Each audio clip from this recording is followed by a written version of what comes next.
Buenas, vamos a empezar entonces una nueva clase para hablar de nutrición parenteral. Bueno, como habíamos visto este cuadrito en la otra clase también, cuando vamos a decidir hacer un aporte nutricional a un paciente, eh, primero siempre hay que indagar sobre la función gastrointestinal. Si la función gastrointestinal está conservada, obviamente que la nutrición siempre va a ser por vía enteral, que es la mejor opción. Y ahí va a depender si es una nutrición a largo o a corto plazo para ver qué vía de administración vamos a utilizar, si es por gastrostomía o yeyunostomía o por una sonda, ya sea nasogástrica, nasoduodenal o nasoyeyunal, ¿sí? Si la función gastrointestinal es normal, se pasan todos los nutrientes en forma de macromoléculas, que son los aportes eh, poli, eh, los nutrientes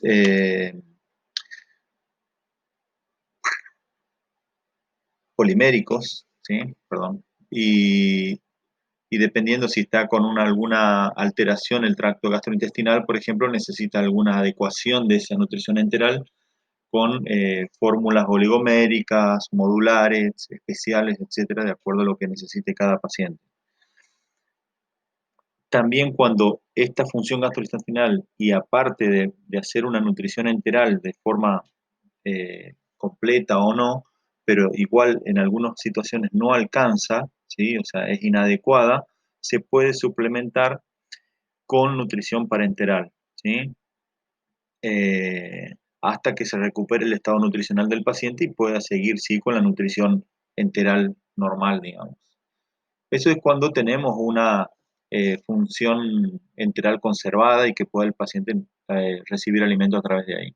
Ahora, si eso no funciona, ¿sí? Porque ya sea que haya una peritonitis, obstrucción, vómitos persistentes, pancreatitis aguda grave, intestino corto, ilio, se hace lo que es la nutrición parenteral.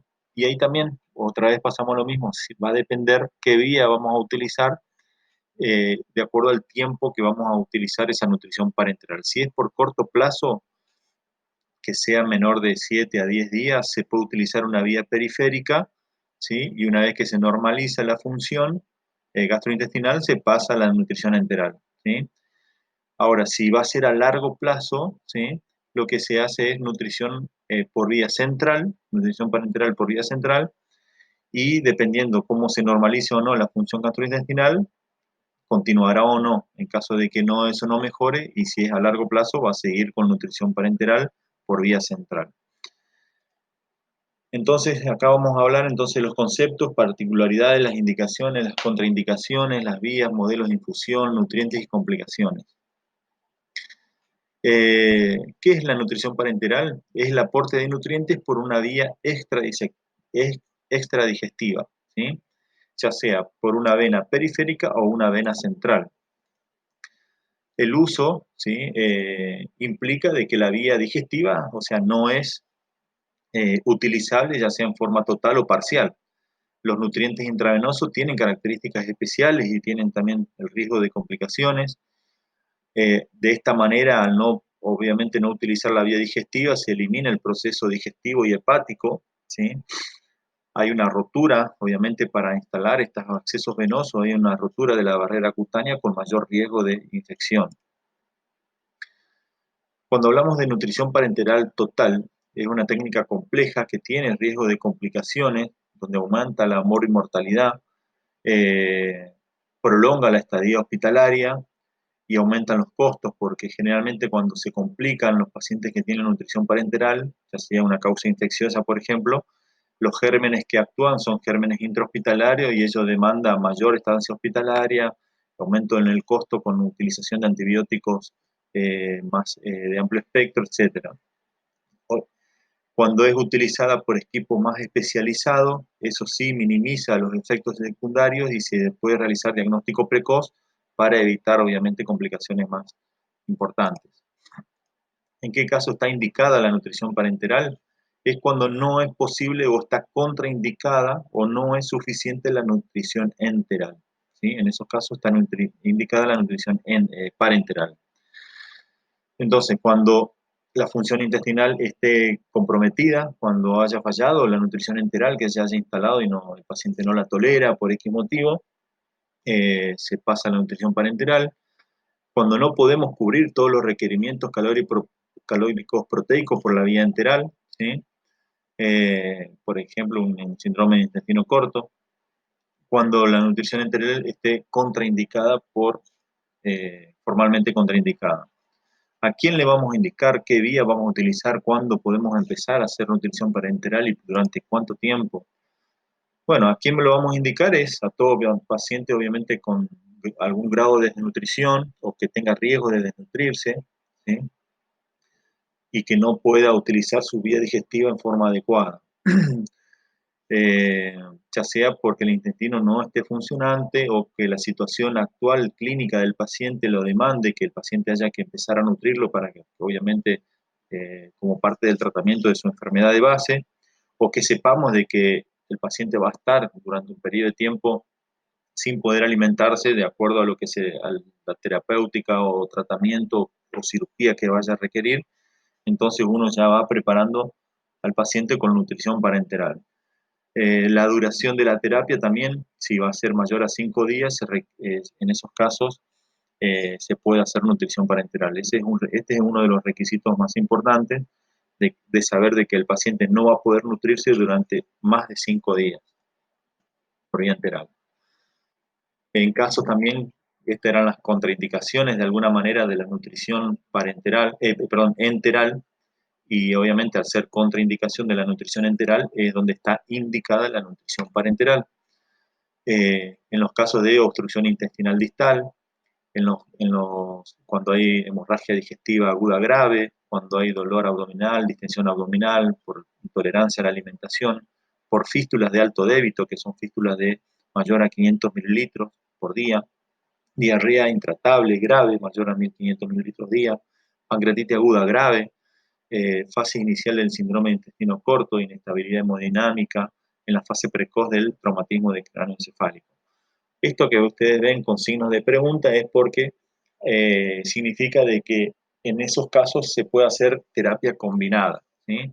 Por ejemplo, en un paciente con pancreatitis aguda grave, salvo que el paciente esté y con mucho hilio, paralítico por el proceso inflamatorio, en ese caso no se podría, pero si no, el paciente obviamente no puede recibir nada vía oral, pero se le puede colocar una sonda nasoyeyunal y empezar con nutrición enteral, pero obviamente de pocos volumen, por eso se lo puede asociar con una nutrición parenteral para acompañar, digamos.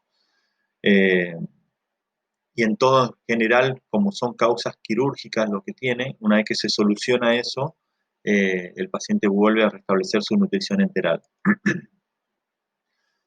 La indicación como terapia primaria de nutrición parenteral está aprobada en el síndrome de intestino corto cuando hay una fístula intercutánea que habíamos dicho, de alto débito, eh, cuando hay un fallo renal agudo, cuando hay un fallo hepático por cirrosis, por ejemplo, o en los quemados, donde también se puede asociar la nutrición enteral.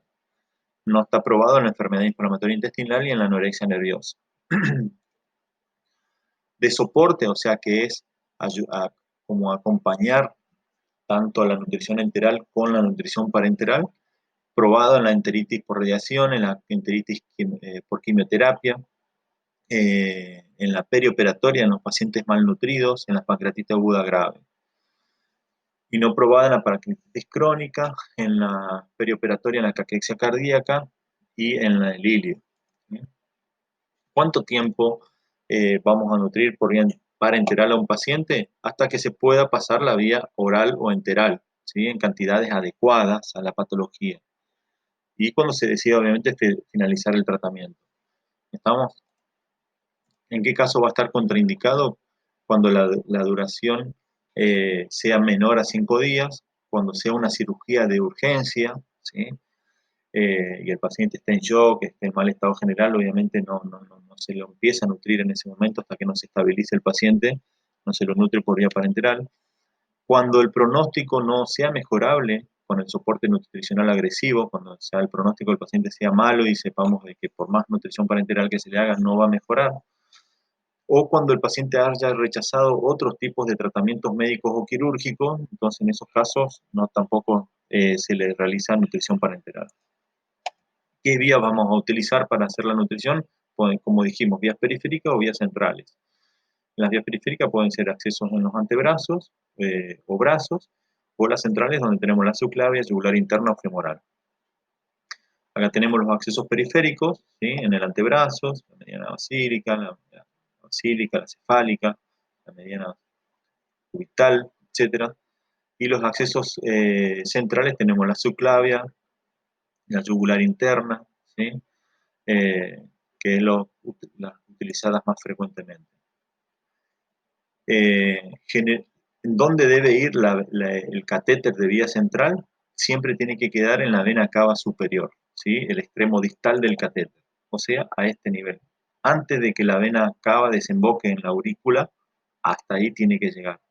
Este es un acceso periférico, por ejemplo, con catéter central, ¿sí? O sea, se accede por una vía periférica, pero se coloca un catéter que llega hasta la vena cava superior. Estos son otros catéteres que ya se colocan directamente por una vena de grueso calibre central, como la subclavia, la yugular, ¿sí? Y llega hasta la vena cava superior. ¿Qué tipo de catéteres podemos utilizar? Va a depender del material de fabricación, del tamaño, ¿sí? Tenemos que discernir ahí qué diámetro vamos a utilizar, ¿sí? El diámetro tanto externo como interno, que se lo mide en French o Gauss. La longitud del catéter es importante porque va a depender de eso por dónde se lo va a colocar. El número de luces que tiene el catéter. Si se lo va a realizar por vía percutánea, por tunelizado o implantado, son los métodos, las técnicas que se pueden utilizar para colocar los catéteres. Hay otras características que pueden tener los catéteres, por ejemplo, que sean valvulados, que estén impregnados en antibióticos, antisépticos o que estén heparinizados. Todo eso son cuestiones que hay que tener en cuenta cuando uno solicita un catéter para nutrición parenteral. Por ejemplo, los tunelizados de silicona tenemos los de Hickman, ¿sí? Que estos tienen mayor duración y menor riesgo de infecciones. Los implantables, ¿sí? Que son los que tienen un reservorio y quedan implantados, son de silicona y de poliuretano. También tiene menor riesgo de infección y menores cuidados, pero requiere obviamente para su implantación una pequeña cirugía. Aquí tienen los ejemplos.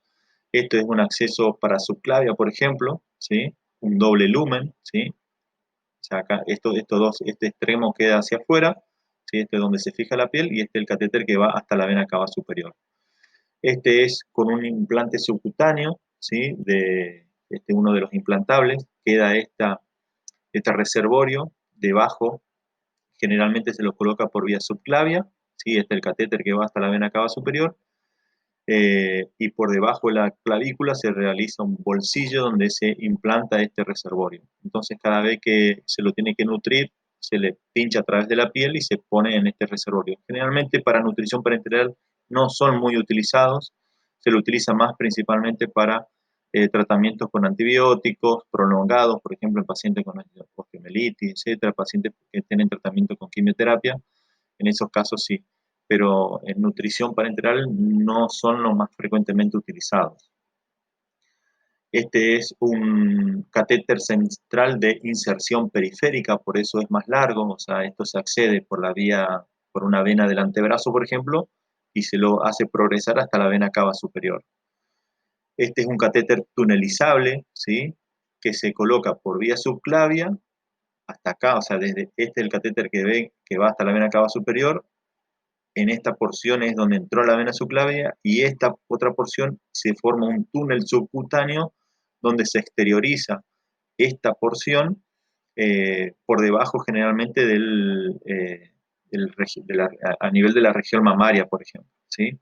Entonces eso tiene mayor durabilidad, menos riesgo de infecciones. Estos son catéteres doble lumen de grueso calibre, ¿sí?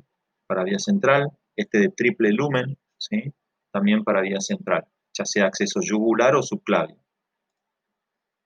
Esto es cómo se miden los catéteres, se lo miden en French generalmente, ¿sí? Este es un doble lumen, por ejemplo, ¿sí? Otro doble lumen, pero este ya más grueso, de 10 French. Acá tenemos otros de 12, de 12,5 French, este ya de 3 lúmenes, ¿sí? Este simple lumen, ¿sí? De 10 o 14 French. ¿Sí? Son muy raros usar uno de 14 French, generalmente los que más se utilizan son los de 7 y 9 French para las personas adultas. Cada French representa 0,3 milímetros, para que tengan una idea lo que mide eh, en milímetros, digamos, el, el catéter. ¿Sí? Por ejemplo, 7 French mide 1 milímetro, uno, póngale, ¿sí? Porque serían más o menos así. Uno de 9 French llega a medir hasta 3 milímetros el diámetro. ¿Se entiende? Eh,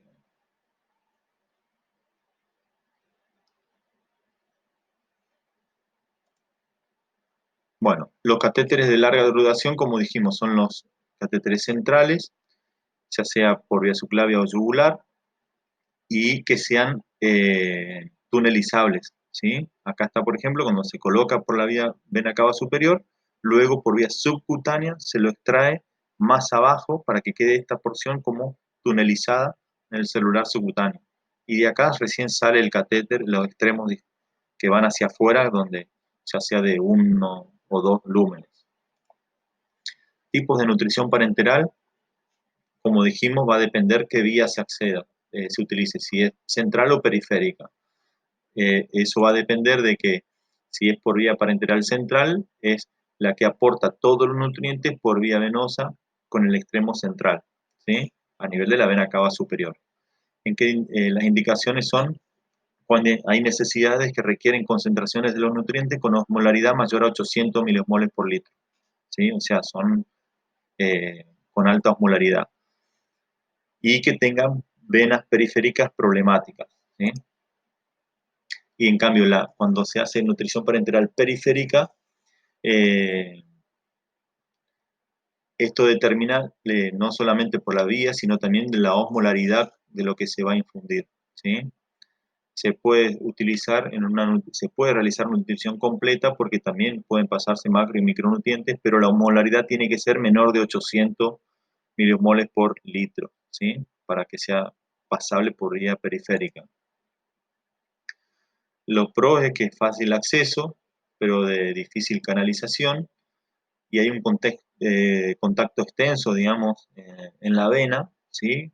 En forma longitudinal que puede llevar a tromboflebitis y trombosis de la vena, y eso, bueno, ser otras complicaciones. Está indicado la vía periférica en la desnutrición moderada solamente, cuando la nutrición periférica es menor a 7 a 10 días, si va a ser más días hay que hacer la vía central siempre, cuando no hay acceso venoso central, cuando la relación entre el riesgo y el beneficio es negativo para realizar una vía central, cuando es complemento de la nutrición oral o enteral que no es suficiente, entonces se ayuda con nutrición parenteral periférica. Está contraindicada cuando va a ser, obviamente, la nutrición parenteral va a ser más prolongada, más de 10 días, por ejemplo. Cuando la desnutrición es grave, cuando hay necesidades nutricionales elevadas, donde la molaridad de lo que se va a infundir sea mayor a 800 mil milosmoles, cuando el paciente está en oliguria, fallo cardíaco, cuando haya restricción hídrica, también está contraindicado. Hay necesidades elevadas de electrolitos y sin accesos periféricos. En esos casos está contraindicada la nutrición periférica. Debe ser hipocalórica o parcial. Entonces la mezcla intravenosa con tiene macro y micronutrientes, pero con una calidad de calorías bajas y que puede ser infundida por una vía periférica, habitualmente sin grasas, porque la que mayor caloría da, digamos, son las grasas dentro de los nutrientes. Está indicado, como dijimos, cuando la ingesta calórica oral o enteral es inadecuada y contraindicada cuando hay que hacer una nutrición parenteral hipercalórica o hiperproteica, o sea, con aumento de la osmolaridad. Las técnicas de administración pueden ser continuas, o sea, 24 horas al día. Por ejemplo, eso se hace en los hospitales o se puede hacer en forma domiciliaria. Eh, Principalmente en los pacientes donde haya sobrecarga, problemas con la sobrecarga de volumen, ¿sí? Por ejemplo, Si uno le tiene que pasar, generalmente los preparados de nutrición parenteral es 1 mililitro por caloría, por kilocaloría. O sea, si uno le tiene que pasar 2000 calorías, por ejemplo, por día al paciente, le tiene que pasar 2 litros, ¿sí? 2000 mililitros. No es lo mismo pasar 2000 mililitros en 24 horas que pasarle durante, por ejemplo, 12 horas. En un paciente que tenga algún problema cardíaco, etcétera, y si uno le pasa de golpe 2 litros, puede traer esos problemas de sobrecarga de volumen. Puede ser también en forma cíclica durante el día o la noche. También está indicada en la nutrición parenteral en los domicilios y está contraindicada cuando hay pérdidas muy elevadas, ¿sí? ¿Qué nutrientes se utilizan? Obviamente los hidratos de carbono en forma de glucosa, las proteínas en forma de aminoácidos, que pueden ser estándares o pueden ser especiales, se pueden hacer aditivos especiales con glutamina, taurina, histidina. Las grasas se utilizan emulsiones de ácidos grasos de cadena larga, generalmente triglicéridos de cadena larga, también de cadena mediana o combinados. Se utiliza omega 3, 6 y 9. Se pueden aportar vitaminas, minerales y elementos que son los oligoelementos, ¿sí? Que son muy importantes también. La densidad calórica de cada de estos nutrientes, tenemos que los hidratos de carbono aportan, cada gramo de hidrato de carbono aporta 4 kilocalorías, cada gramo de lípido aporta 9 kilocalorías y cada gramo de proteína aporta 4 kilocalorías. Esto es importante cuando uno va a hacer el preparado y cuántas calorías le va a estar aportando al paciente. Las proteínas, que obviamente se lo administra en forma de aminoácidos, se hace una fórmula en la que en la cantidad de proteína que se aporta sobre 6,24 nos da la cantidad de nitrógeno aportado. ¿Por qué? Porque uno lo que va a medir después para hacer el balance de la cantidad de proteína que está utilizando, lo que se utiliza es lo que se llama el balance nitrogenado, que es la cantidad de nitrógeno que estoy aportando en forma de aminoácidos con la cantidad de nitrógeno que estoy eliminando en la orina. Entonces se hace un balance y ahí va dando si el paciente está en un estado, eh, el balance nitrogenado está normal o está en negativo o positivo, de acuerdo si el paciente está en un estado anabólico o catabólico. Para eso se sacan fórmulas de alimentación parenteral, donde la más utilizada o más por ahí que la van a poder leer es la de Harris Benedict, ¿sí? Donde, bueno, requiere esta fórmula, ¿sí? Acá yo hice un ejemplo, por ejemplo, un hombre de 35 años que pesa 70 kilos y mide 1,70 m. Si nosotros hacemos la fórmula, nos va a ir dando este resultado que al final vamos a tener que aportar alrededor de 1.600 kilocalorías a ese paciente. ¿Cómo vamos a hacer? Entonces nosotros tenemos que nutrir con esto, con esta cantidad. Esto le tenemos que pasar al paciente como base, ¿sí? Ahora, a esta cantidad de calorías siempre hay que agregarle las otras cosas que hacen que tenga pérdidas más importantes. Entonces, si el paciente está bajo una situación de estrés, se le agrega 1,5 gramos más de proteínas. Si está en diálisis, es lo mismo, entre 1 y 1,5. Si está en fallo renal, se le agrega solamente 0,8 a 1. Eh, si está en un postoperatorio sin complicaciones, de 1, se le agrega todo esto, ¿sí? Si hay una fractura de hueso largo de 1,5 a 1,30, si el paciente tiene un cáncer, tiene un problema oncológico, también, un politrauma más o menos lo mismo, si hay una falla multiorgánica de 1,20 a 1,5, en las quemaduras hasta 2 gramos por día. Entonces, lo que ahí tenemos que hacer es, una vez que sacamos lo que vamos a nutrir, por ejemplo, si lo tenemos que multiplicar por 2, lo tenemos que llevar casi a 3.000 calorías por día, kilocalorías por día, y eso lo vamos a dividir en 50% de hidratos de carbono, 30% de lípido y 20% de proteína. Esta es la fórmula de aporte básico, digamos, de alguna manera normoproteica o que un paciente puede requerir. Si nosotros requerimos que el paciente está, por ejemplo, eh, en un postoperatorio complicado y que requiere más cantidad de proteína, o sea, más del 20%, ya se habla de una dieta o un aporte hiperproteico, ¿sí? y obviamente que eso aumenta la osmolaridad también de lo que se va a infundir. Entonces todo eso también va dependiendo de la enfermedad de base del paciente. Entonces hacemos la fórmula y ahí aportamos, bueno, decimos de 3.000 calorías, el 50% son hidratos de carbono, ¿sí? El 30% lípido y el 20% proteína. Bien, ¿qué controles vamos a realizar en un paciente que esté con nutrición parenteral? Se hacen controles clínicos, obviamente, los signos vitales, balance hídrico es fundamental, controles de laboratorio, eh, controles obviamente de la nutrición parenteral diaria o si es prolongada. El peso se lo hace pesar al paciente 1 o 2 veces por semana y la talla. Diariamente vamos a pedir del laboratorio los valores de glucemia y en caso que esto venga muy alterado se puede hacer valores de glucosuria cada 6 horas hasta que se estabilice, ¿sí? Valores, controles semanales de hemograma, de sodio, potasio, cloro, calcio, fósforo, urea y creatinina, ¿sí?